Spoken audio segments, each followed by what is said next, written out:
So ayan, nakikita na natin, Howie, natapos na rin yung pagpupulong na medyo lumagpas ng 8 minutes, 10:48 na ngayon. Pero I guess it's understandable, At bumalik na itong si Janet Lim Napoles, nakasuot pa rin ng bulletproof vest dun sa loob ng session hall kung saan nakatakda siyang humarap sa mga senador at syempre kaganap dun sa pagdinig ng Senate Blue Ribbon Committee. The assistance of the Public Attorney's Office is limited only until her counsel of choice will be available, Your Honor, for these proceedings, Your Honor. Secondly, Your Honor, we have already conferred with our client, Ms. Napoles, regarding her constitutional Sandali lang. Let's open the hearings. I'm sorry, Your Honor.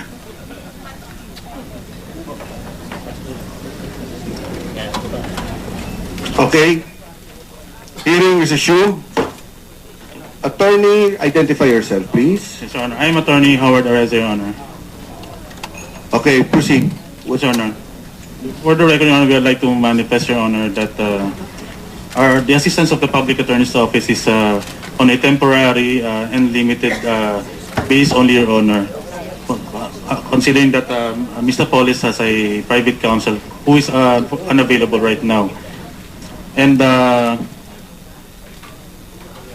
we have already informed Ms. Napoles of her constitutional rights, and Ms. Napoles is also requesting if it is possible, Your Honor, to have an executive session, Your Honor, considering the sensitivity of the issues here, Your Honor. Executive session. Yes, Your Honor. Ms. Napoles. Can somebody press the... Okay. Ms. Napoles, nagre-request daw kayo ng executive session. Bakit po?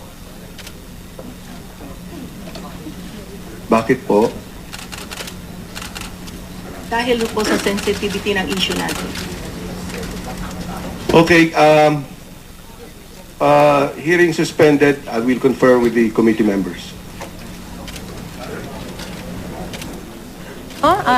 Suspendido na naman ang sesyon. Nakikita nga natin yung fluidity nitong sesyon na nagaganap ngayon na itong pagdinig ng Senate Blue Ribbon Committee. Dahil una pa lang, pagkapasok pa lang, pagkatanong sa mga abogado, hinihiling na nila na magkaroon ng executive session muna. At ang ibig sabihin noon ay pribadong session. Oo. With just the committee members. The committee members. And of lawyers. course, yung mga lawyers, si Janet Lim Napoles, and I guess pati na rin itong mga whistleblowers.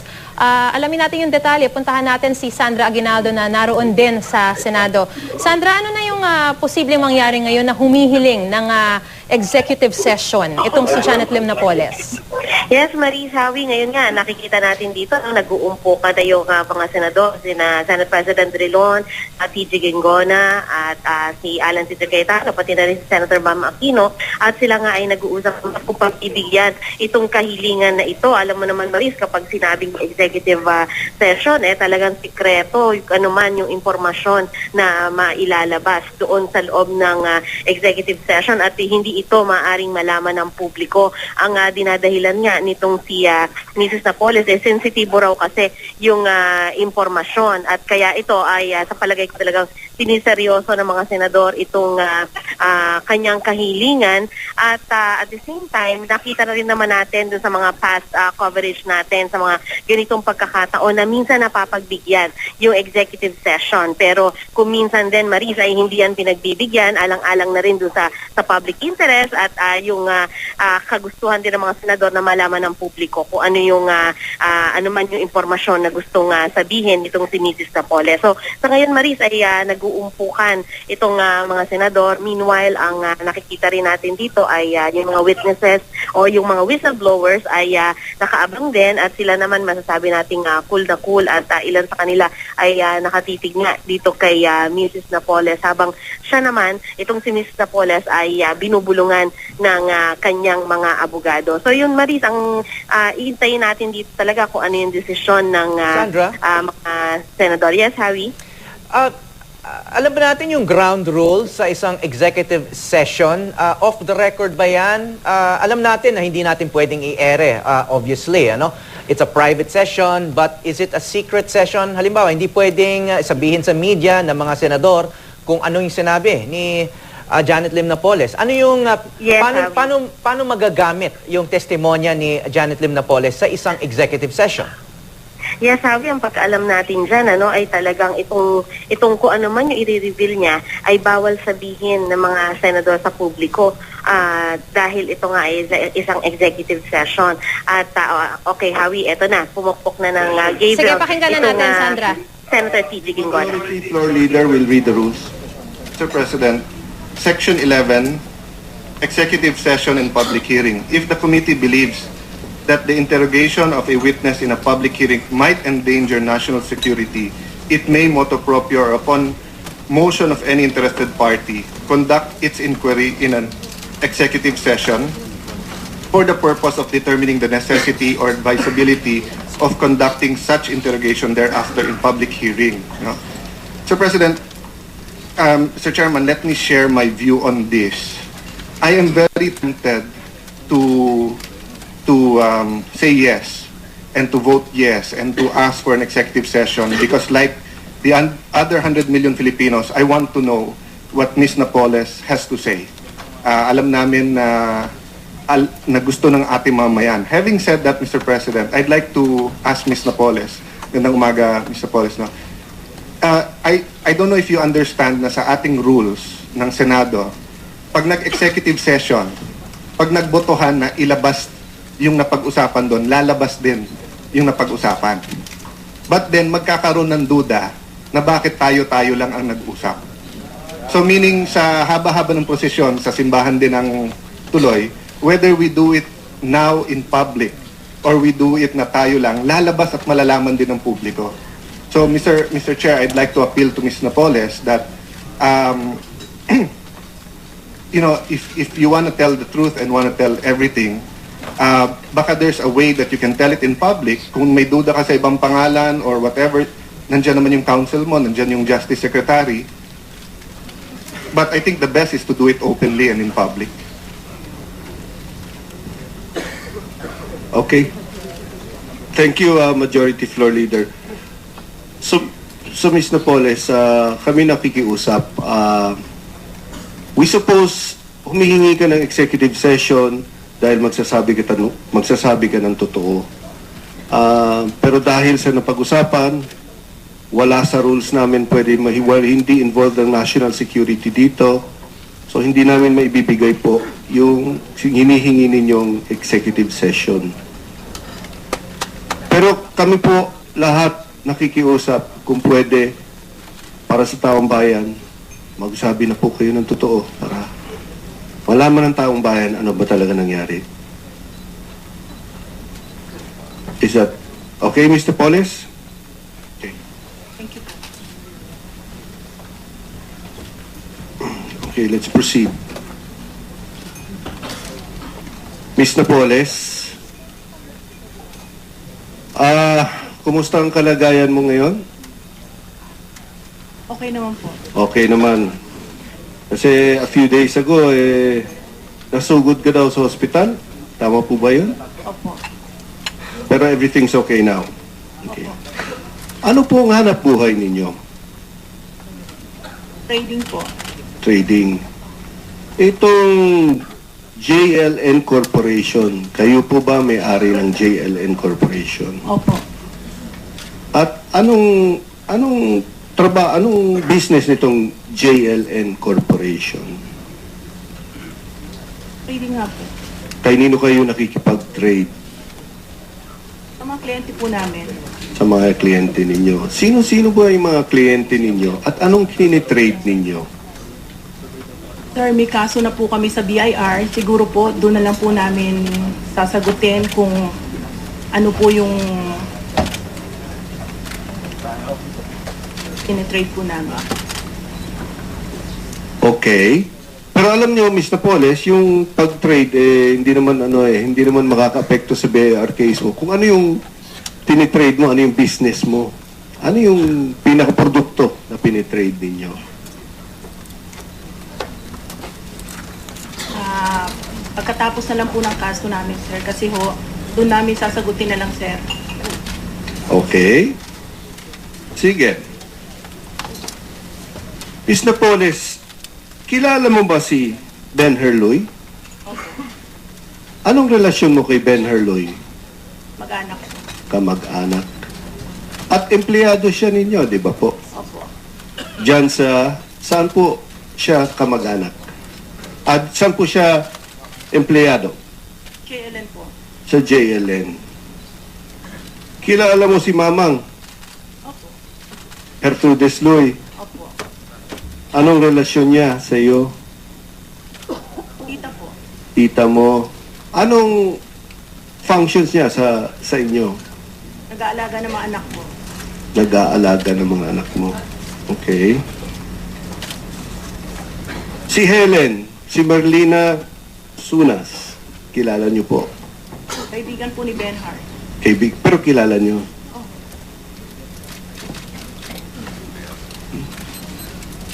Sorry. Opo, Your Honor. Okay. Anong trabaho ni Helen?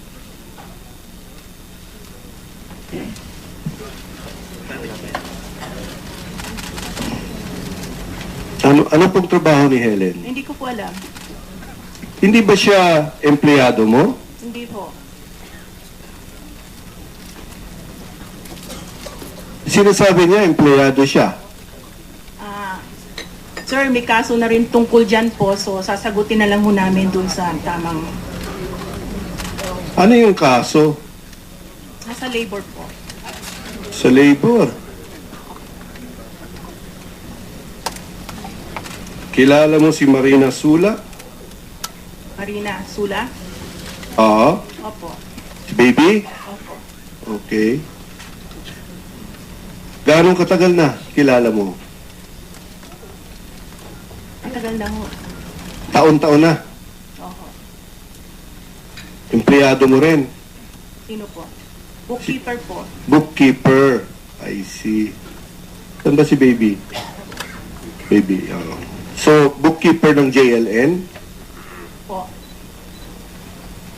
Okay. Si Mary Arlene Bartasar. Si Arlene, kilala niyo po. Kaibigan siya ni Baby. Kasama rin siya ho. Kilala niyo. Oo. Tagal na. Hindi ko na matandaan. Matagal na rin siguro po. Taon-taon na rin. Ano siya? Bookkeeper? Kasama rin ho ni Baby. Bookkeeper. Opo. Empleyado din. Ay, hindi po. Bookkeeper, yung parang, parang mahawak. Hindi ko, ang empleyado kasi 15:30, di ba? Okay. Opo. Sa kanya, paano bayad mo sa kanya? Pag may inuutos po. Pag parang pag inutusan mo, inaabutan mo, gano'n? Di ba yung parang...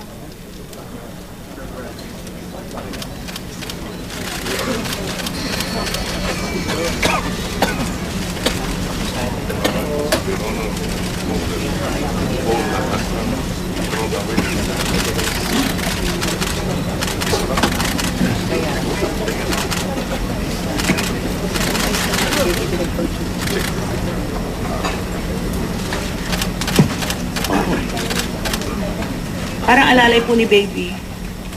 Oo, pero paano niyo binabayaran pag inuutusan? Pag inuutusan mo, paano?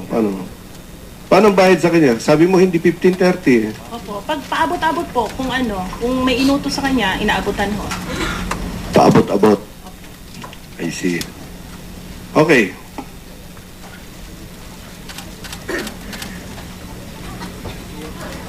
Ayon sa mga whistleblowers, ayon naman kay Ben Herloy at kay Merlina, gumawa at nag-register sila ng mga NGOs sa SEC. At ang ginawa nilang incorporators at officers ng mga foundations na ito, Teka muna.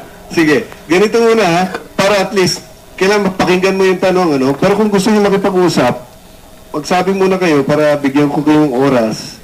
Pero importante po, Mr. Polis, mapakinggan mo yung tanong. Okay? Ayon kay Ben Herloy, okay, inutusan mo raw sila ni Merlina, na gumawa at mag-register ng mga foundation sa SEC. At ang ginawa niyo incorporators ng mga NGOs na ito ay mga kasambahay, empleyado, kamag-anak. Itong mga, may nakalagay dito mga 21 foundations. Totoo ba ito, Ms. Napoles?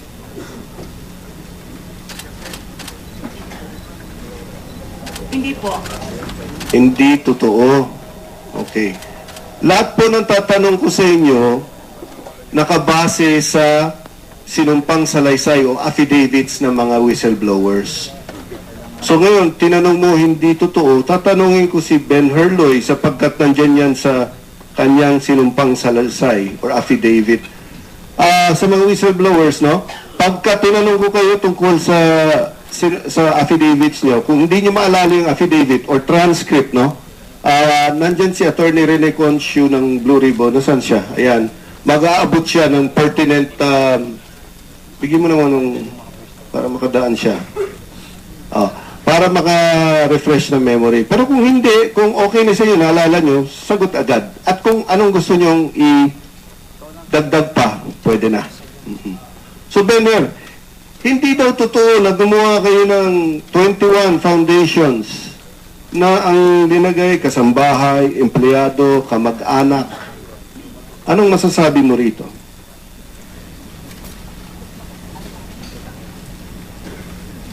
Sir, nagsisinungaling po siya. Totoo po yun. Sino pang pwede magbigay ng katibayan yan sa mga kasama mo? Merlina, ikaw? Totoo po yun na siya po ang nagsabi sa amin na mag-form kami ng foundation. At yung mga foundations, empleyado, kasambahay, kamag-anak. Totoo po yun. In fact, galing kay Marina,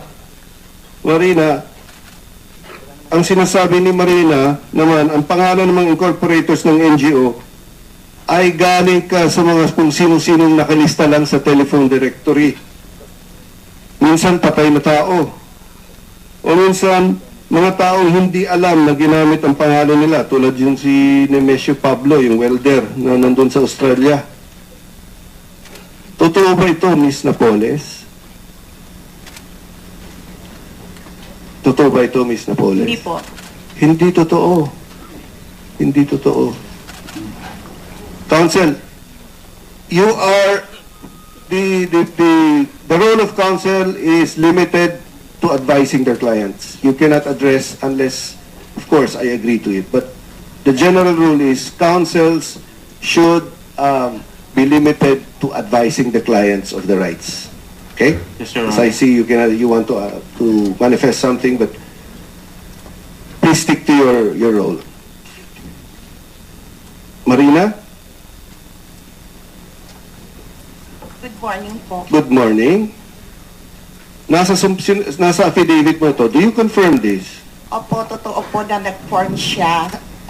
In-advise po ako ni Miss Janet Napoles na mag-form ng 20 na NGO plus 1 NGO na pangalan sa mother niya. Anong NGO yung pangalan sa mother niya? Magdalena Louis Foundation in the Service of Divine Mercy. Totoo pa po. Totoo ba to, Miss Napoles? Yung Divine Mercy, totoo po yan. Yan po yung inaano namin sa mga outreach po namin sa Boys Towns, Girls Town. Yan din po yung tinutulong namin sa mga kaparian at saka po sa Mandaluyong doon sa Golden Heart. So yung isa totoo po. Magdalena Louis Lim Foundation, yun po yung outreach namin. Pero yung iba, Abundant Harvest for People's Foundation, totoo hindi? Hindi po. Agriculture para sa Magbubukid Foundation, Hindi po. Agri and Economic Program for Farmers Foundation, Hindi po. hindi po. Bukirin Panglao Foundation, Hindi po. CARED, Country Agricultural Rural Economic Development Foundation, Hindi po. Dalampang Sang Among Utod Kag Kasimanwa Foundation, Hindi po. Bukod lang po doon sa Magdalena Louis Lim Foundation, yun lang po ang tinayo naming foundation namin para po sa nanay namin. Pero Miss Napoles, Itong mga kasama mo sa trabaho ng ilang taon na. Tapos, kasama mo sa trabaho, tapos yung iba kamag-anak mo pa. Sila lahat nagsasabi, ginawa nila upon instructions ninyo. Miss Napoles, paano niyo masasabi hindi totoo yun?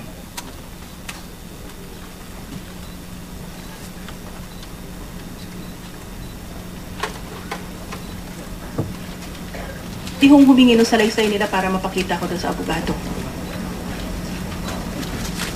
Pwede. Pero sagutin mo muna.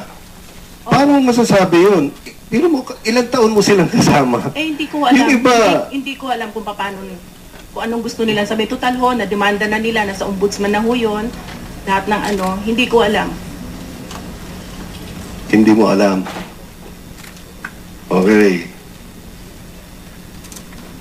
Ayon kay Ben Hur naman, yung mga NGOs na na-create, no? Kasi una daw ang sinasabi nila, Mr. Poles, una sinasabi nila, nagtayo kayo ng 21 foundations more or less. Okay? Tapos pinagsasaksak nyo ng mga patay, mga alanpang ng mga patay, mga kamag-anak, kasambahay, pati sila kasama sa mga pangalan. Okay?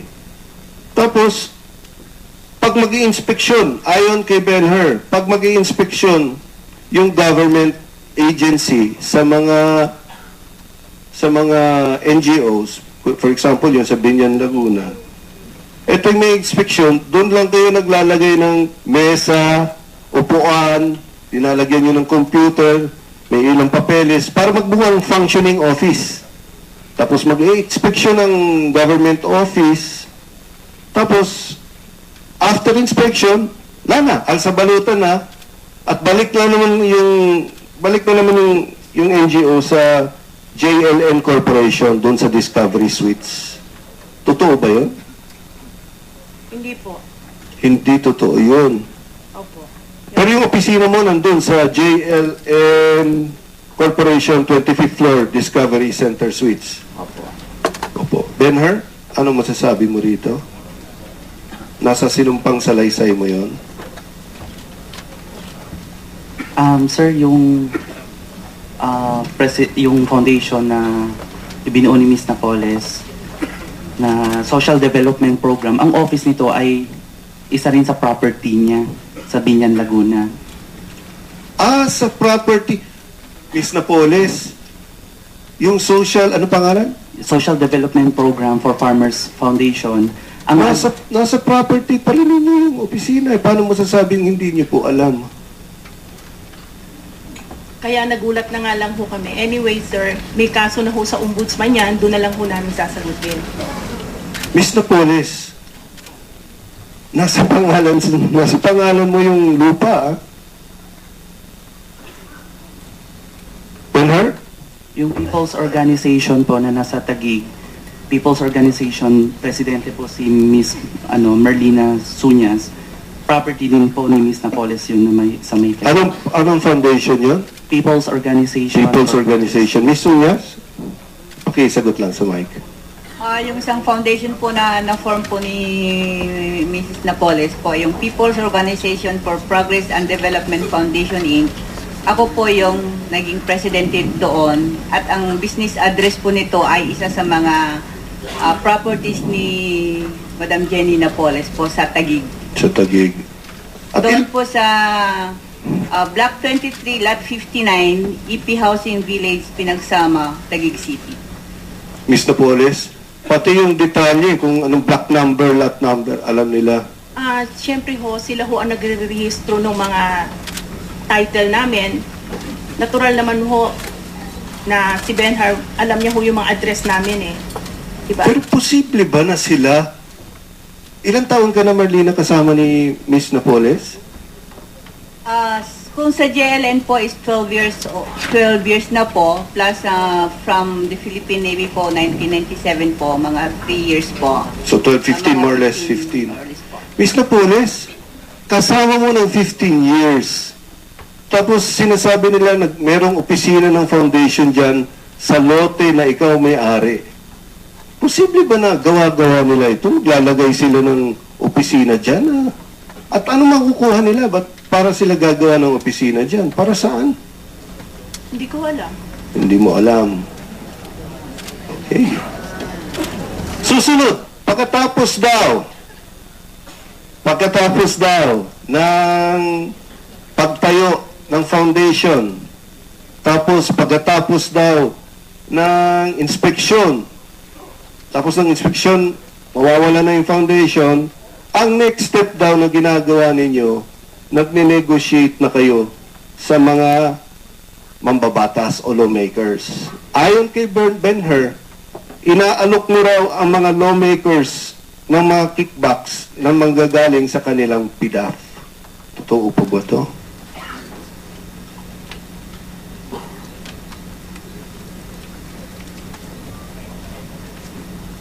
Hindi po totoo. Hindi totoo. Okay. Ben-Hur, do you confirm this? Sir, nagsisinungaling siya kasi bago po ako pumasok, 2002, meron na siyang mga kliyente at nag-form nauna na po nag-form ang 3 NGO na nag-transact na. At saka meron ng Jofris Trading, TNU Trading, at paghawak ko po ng financial records, meron na pong mga listahan ng mga transaksyon sa gobyerno. Sa gobyerno. Pero yung mga kickback daw, yung negosasyon sa PDAP, Nakikita ko na po. nakikita mo na. Opo, sa ledgers. Meron pong ilang porsyento, ganito pong porsyento, nakalagay na po doon. Okay. Ayon din kay Ben-Hur, Ms. Napoles, kung minsan yung mga lawmakers mismo. So, minsan, ikaw nakikipag-usap daw sa mga lawmakers. Minsan naman, yung mga lawmakers mismo ang tumatawag sa'yo, lumalapit sa'yo, at nakikipag-usap tungkol sa proyekto. Totoo ba ito? Hindi po. Hindi totoo? Ben-Hur, nasa affidavit mo? Do you Nakakaawa confirm? nga ho yung mga senador na drag yung pangalan nila at mga congressman. Hindi ho totoo. Okay. Okay. Ben-Hur?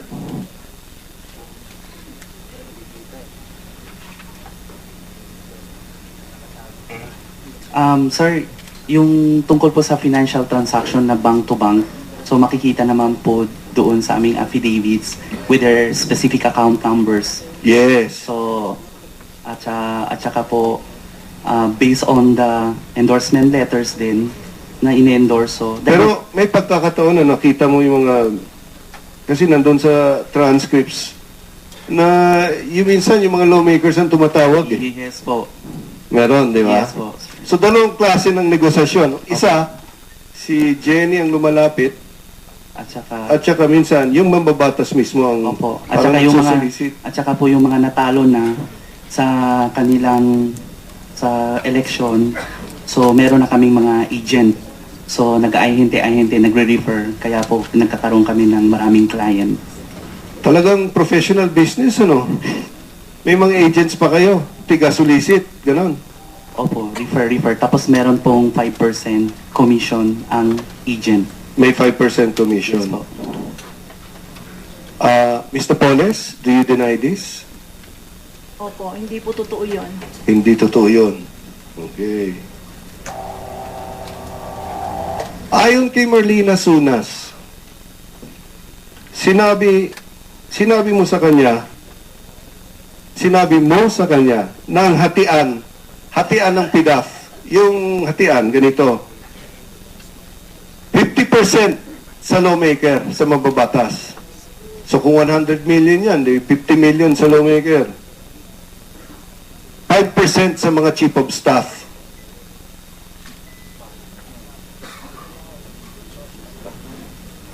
sa mga chief of staff. Tapos, 10% sa mga head ng implementing agency. Tapos yung natitirang 35%, napupunta sa inyo. Totoo ba ito? Hindi ho. Merlina? Paki-confirm lang. Totoo yun po, Senador, at kasi hindi po namin nalalaman yan kung hindi niya sinasabi sa amin na ito po ang hatian na pag si senador 50%, 10% sa implementing agency, tapos 5% doon sa agent. At mayroon pa siyang binigay na 1% para sa NGO. Para sa NGO? Opo. Pero kayo rin yung NGO, di ba? Opo. Pero yun po ang promise po niya sa amin. Oh, Pero hindi po binibigay. hindi binibigay. Opo. Okay.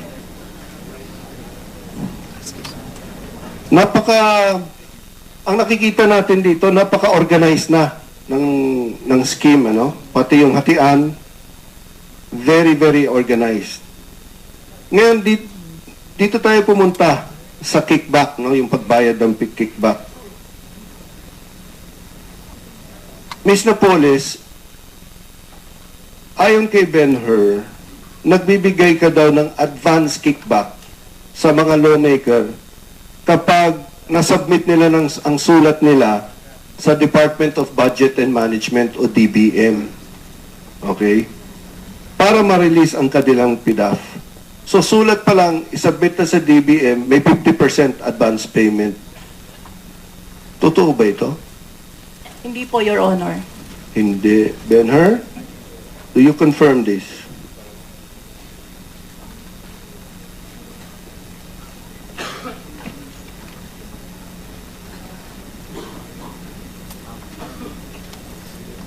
Nasa sinumpang salaysay, yung pinagsamang sinumpang salaysay ninyo ni Ben-Hur, Merlina, Gertrudes. Hindi, sir, nagsisinungaling siya. 50% nag-advance siya upon listing and 50% Yung listing yun ang pagbigay sa address, susulat may endorsement letter po Okay. yung senador sa Okay, sa abad. DBM. And then, paglabas po ng SARO, another 50% po. So ang scheme dito, 2 gives. 2 gives. First give upon letter, second give upon SARO. Opo. Yung SARO, para sa kaalaman ng lahat, ito yung, para maintindihan ng tao, ito yung papel na nagsasabi na isang proyekto ay mapupondohan na. Siguradong mapupondohan ng DBM. Hindi po ba? Opo, at saka nag-specify yung specific amount, at the same time yung purpose ng yung pondo na yun, at kung ano pong agency, ahensya ng gobyerno Mr. na Paul. mapupuntahan. Yes. At saka sir, gusto ko lang din po, Please. kung katibayan po na si Madam ay may komunikasyon sa mga lawmakers at saka sa mga government officials, kung pahintulutan po natin dito tuwing nandito na po kami, ay ipapasupina natin yung telco kasi may communication, makikita naman po doon kung sinong tinatawagan po ni Ms. Napoles, mga lawmakers, sino rin tinatawagan niya,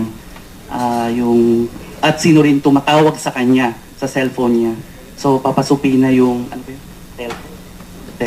Okay, noted. Yung record po. Sige. Noted.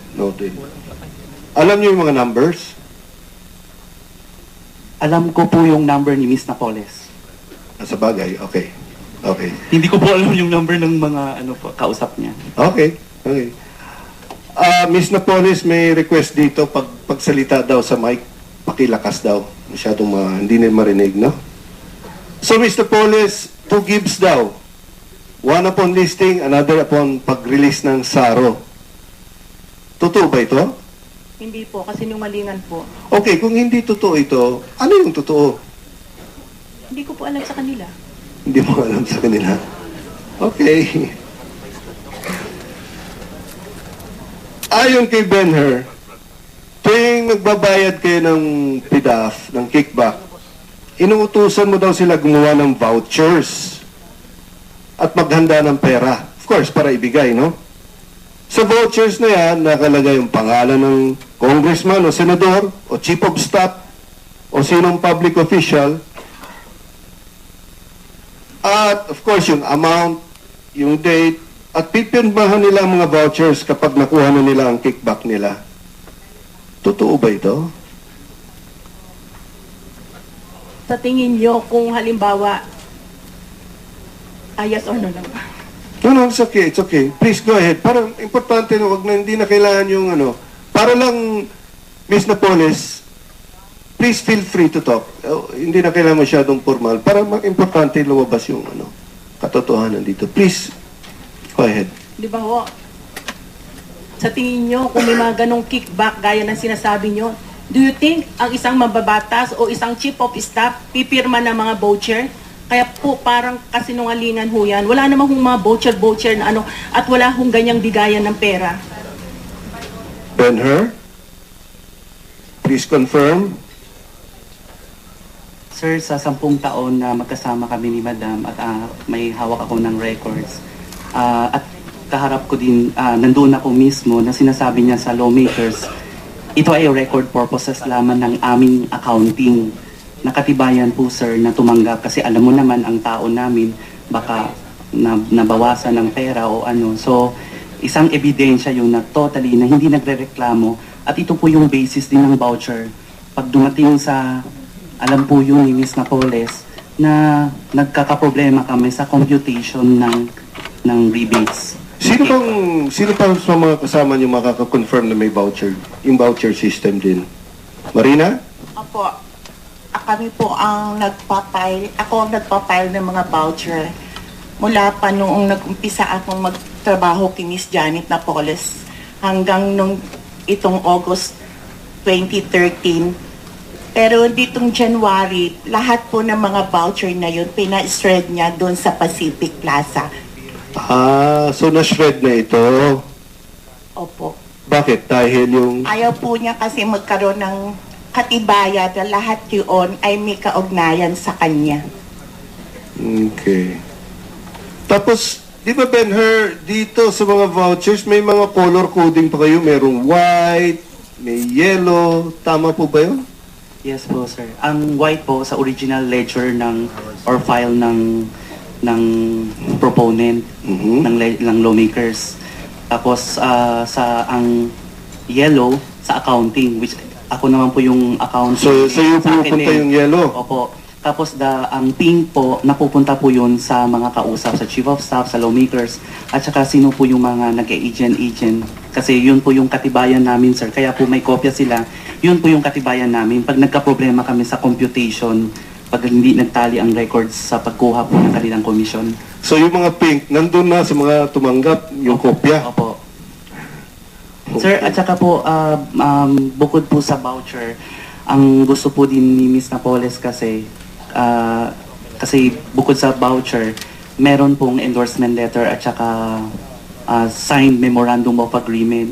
Yun po yung katibayan na talagang natanggap din nila kasi ang opisina po ay naninigurado din na talagang may dokumento kami. So ang dami talagang dokumento na katibayan. Pero nasaan na itong mga dokumento? Nung dinitain po ako nung December 19, hindi ko na po alam kung ano na nasunod nangyari sa mga documents na iyon. Ms. Napoles, totoo ba ito? Hindi po. Ano yung totoo? Hindi ko alam sa kanila. Hindi mo alam sa kanila. Okay. Sir. Marina, yes? Opo. Totoo po na may mga voucher na ginagamit ang JLN Corporation.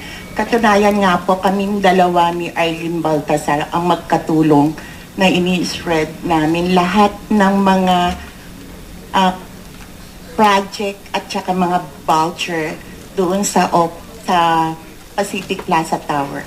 So nung nalaman nyo magkaka-raid na daw ng ang NBI, inutusan kayo mag-shred ng ebidensya yung mga vouchers? Opo, kasi ang sabi po niya, kung lahat ng mga project na naka-file sa aming cabinet, inilipat doon sa Pacific, sa bahay niya sa 18B, Pacific Plaza Tower sa Global Taguig City. At kami doon, kasama pa ang mga ibang kasambahay niya at saka mga sister-in-law niya at saka mga anak niya na nag-i-shred para dabi niya na kung gusto nila na magkaroon ng kopya, meron namang available sa mga implementing agency. Okay, thank you. Kasama si Arlene. Arlene, could you confirm this? Kasama po ako nagsishred doon. Nakita ko naman po yung mga vouchers po doon. Ang sabi naman po niya, kailangan i-shred lahat ang mga evidences para in case na magkaroon ng search warrant, wala pong makikita na makaka-connect sa kanya doon sa mga NGOs at saka sa mga legislators. Okay.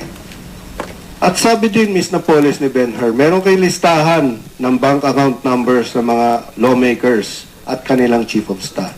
Totoo ba ito? Hindi po, Your Honor. Wala po. Hindi totoo yung ginawa ninyo na inutusan nyo mag-shred ng documents? Hindi po. Hindi. Marina, yung mga pag-raid ng NBI doon, may mga shredders pa doon?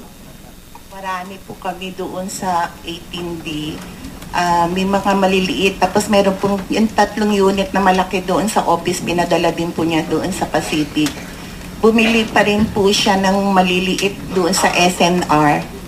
Ang kasama po namin doon si Cheryl Jimenilla, si Joe Christine Napoles, si James Christopher. Anong ginamit sa pagbayad sa SNR? Hindi ko po alam kasi inutos lang po niya yung pagbili noon. Tapos po sila John Raymond de Asi, si Evelyn de Leon, si John Lim. Lahat po ng mga tao na nandun sa office at saka doon sa bahay niya, tulong-tulong po kami nag-i-shred ng mga papel na yun. Ng mga dokumento po na yun. Ms. Napoles, nandun yung mga shredders sa opisina ninyo eh. Paano niyo sasabihin na hindi niyo inutusan mag-shred? Hindi po. Wala po. May shredder eh. Sabi nila ho. Sabi nila.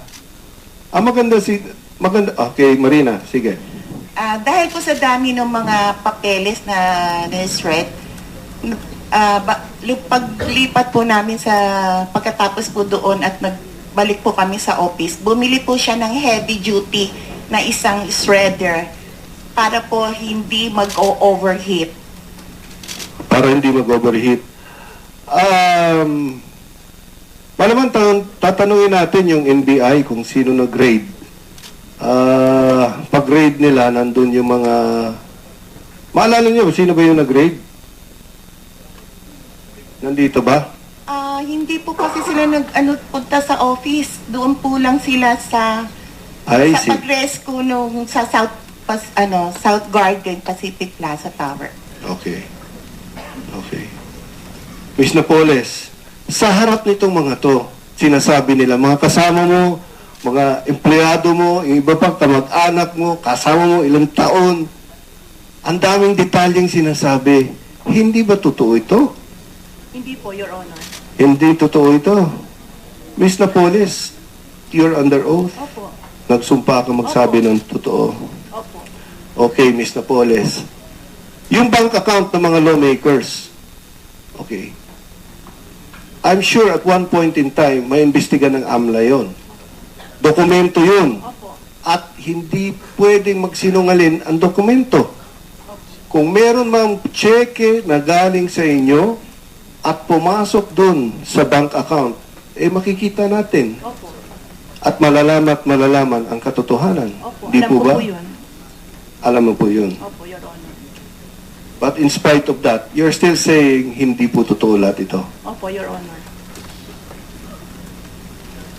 Ayon kay Ben-Hur, dito naman tayo sa pagtanggap ng kickback. Ayon kay Ben-Hur, ang mga representatives na tumatanggap ng kickbacks, may mga ibang lawmakers na sila mismo tumanggap ng kickbacks. At saka may mga lawmakers na ang representative nila ang tumanggap. Totoo ba ito, Ms. Napoles? Hindi po, Your Honor. Wala pong ganyan. Ben-Hur, sino-sino ang mga representatives, maalala nyo kung sinong tumanggap?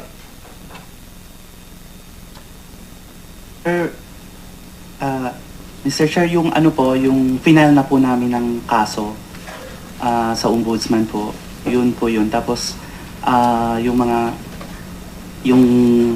Pero meron mga representatives. Opo, Kaya sir, kung pahintulutan din natin na pero na-delete na siguro sa CCTV na pupunta po yung mga lawmakers sa opisina namin sa Discovery.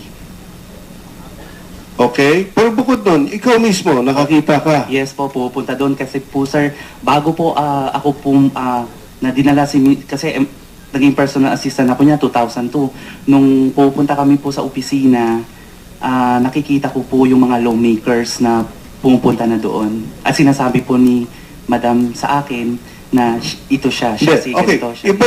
Iba yung nakikitang pumupunta. Opo. Okay. Pero meron bang okasyon na ikaw mismo nag-abot sa lawmaker o sa representative ng lawmaker? Opo sir, kasi Ikaw personally? Opo, kasi nag-prepare po ako ng voucher. Ah. Tapos nandyan si Madam, nandyan din po yung lawmakers. So papapirma, pagkapirma po, ibibigay po yung pera. Tapos afternoon, so iiwanan ko na sila po, mag-uusap na sila ng pera. Okay. Tapos minsan po may pagkakataon na inuutusan ako ni Madam, ihahatid ko po yung pera sa kanilang bahay. Sino po yung representatives? Sino yung mga lawmakers?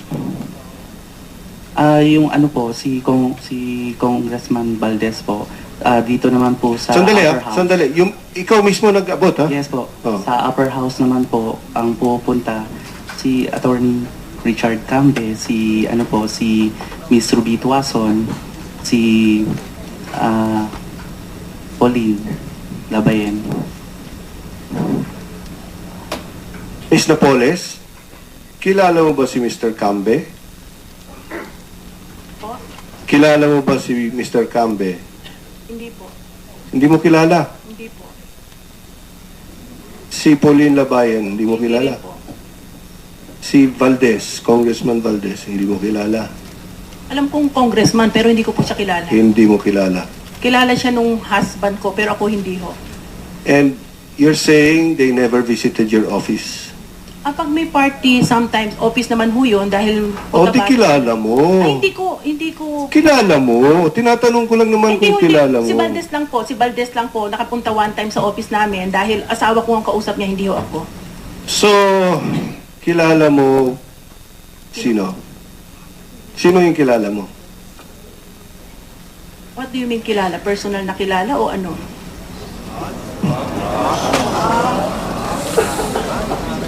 Tensya na po, Your Honor, kasi hindi ko alam kilalang ano ba ho ang kilala. Then, Mr. Polis, alam mo naman ang konteksto nito.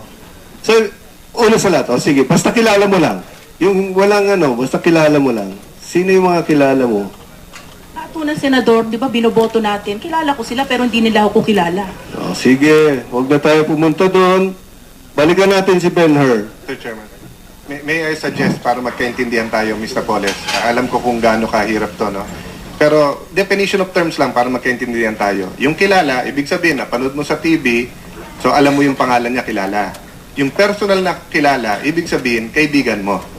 Okay? And then yung kadil mo, ibig sabihin, hindi lang personal na kakilala, pero kadil mo.